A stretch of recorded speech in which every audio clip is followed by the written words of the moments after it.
Good morning, YouTube. I just woke up. This video I want to touch on is it's okay to slow down sometimes.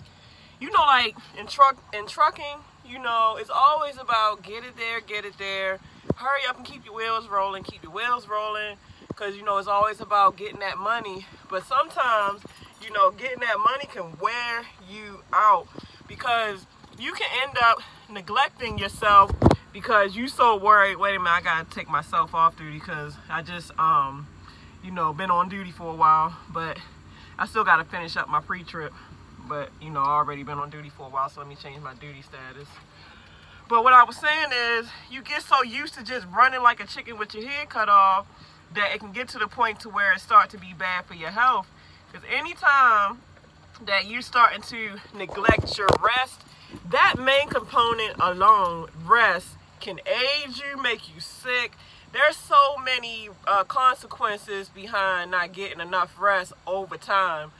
So that's always one of the main consequences with drivers is sleep. And that's one of the main things that causes accidents, causes death. It causes a lot of repercussions because of lack of sleep, because you always worrying about not slowing down. And a lot of times, you know, we get in that mode of we got to keep going because if our wheels ain't rolling, we not making money. So it's like, as soon as you deliver this load, okay, let me hurry up. I know I got to do my 10-hour break depending on how long the trip was. But if I still got time on my clock, I can at least get to the next load to pick one up. So I got one on my back. So by the time my 10-hour break, I'm ready to go. Which should be like that, I would say, at least 70% of the time, or at least 50% of the time. You want to kind of have it to where it's half and half. You have getting your rest and you have working.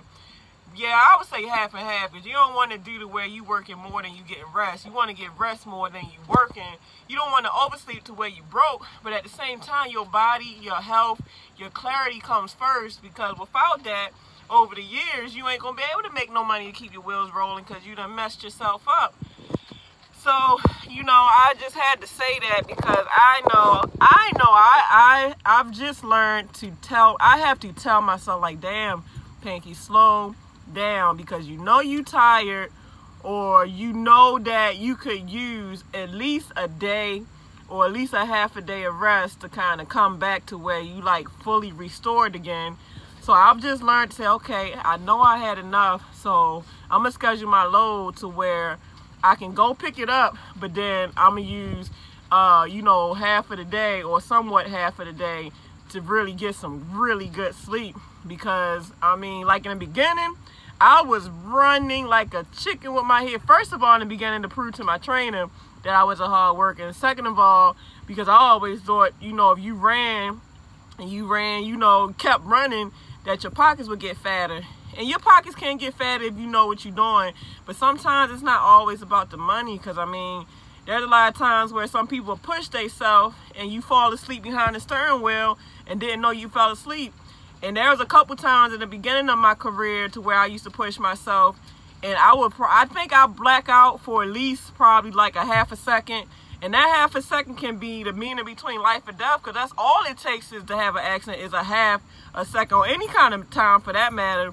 So as soon as I realized that my sleepiness was so bad that it was starting to the point to where it was like a small blackout, I pulled over. Now, when things do get bad, and it always been that way, when things have gotten bad, I would just pull over, so I wouldn't continue to do it. But I'm just telling you, man, this sleep thing is really crazy. So put your sleep over running, because it's not worth it. There's still accidents. That's why, you know what, even though ELDs are a pain in the ass, you got to give it respect, because before there was ELDs, these guys were really pushing themselves to the point to where they was taking drugs, probably taking stuff like cocaine, or taking meth, or taking some kind of, it was some kind of something they take. But nowadays, they take like I do 5-hour energies, or they take like energy drinks or coffee. You'll see a lot of truck drivers with hella coffee, but I stay away from coffee. I try to keep it somewhat natural, and 5-hour energies seem to be a little more natural, or just try to stay healthy. Because another thing too, the more healthier you are, that's natural energy in itself. So if you cleansing your body, you staying in shape by working out, you eating the right things like vegetables and stuff, that's your natural way to have energy anyway. That's another thing too. The more unhealthier you are, the more you probably need more sleep because you're sluggish. So you might have to do a cleanse. You might have to start working out. You know, you have to get your health on point. So I mean, like I said, you got to kind of respect them EODs, because them EODs will make sure that at least in a certain time that you have to shut down. Because I'm sure without EODs, a lot of drivers wouldn't know when to shut down, because they think they can just run, and, you know, get away with it, because, you know, a lot of guys back in the day wasn't keeping, you know, they logs, you know, 100%. So that being said, they run. A lot of people had accidents on top of accidents. So since EODs had come into place, EODs has cut accidents down dramatically, because EODs will make sure you get your rest, or at least make sure that truck ain't moving. So while that truck ain't moving, instead of being on your phone or doing God knows what, take those 10 hours and get some rest. And if you can get a little bit over 10 hours if time allows, get your rest.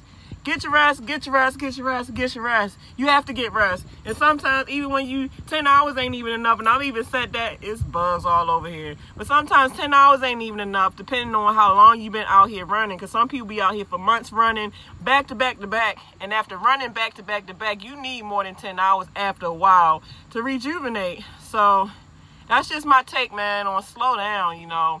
It's not, you don't have to always be on the go or on a rush all the time. Take at least a half a day or a little couple more hours past the 10-hour break to make sure your body got what it needs to be 100%. Because just like cell phones, you know how cell phones have batteries and the batteries start to die. We have batteries too. So are you fully recharged, or do you need to take a recharge for half the day? Recharge your battery, guys, because once your battery die and it die at the wrong moment while you behind this wheel, you're going to die for real. So this is real stuff out here. So, all right, y'all, I got to get ready to go. I just thought I'd make that, because that's just what I just did. I took half the day to really get my rest. And, you know, I needed that. I really did need that, because I can tell when I feel myself getting to exhaustion. And when I do, I takes the time to get my battery back charged again. So, all right, y'all have a lovely day. Sister got to get on the road. All right, y'all, this is...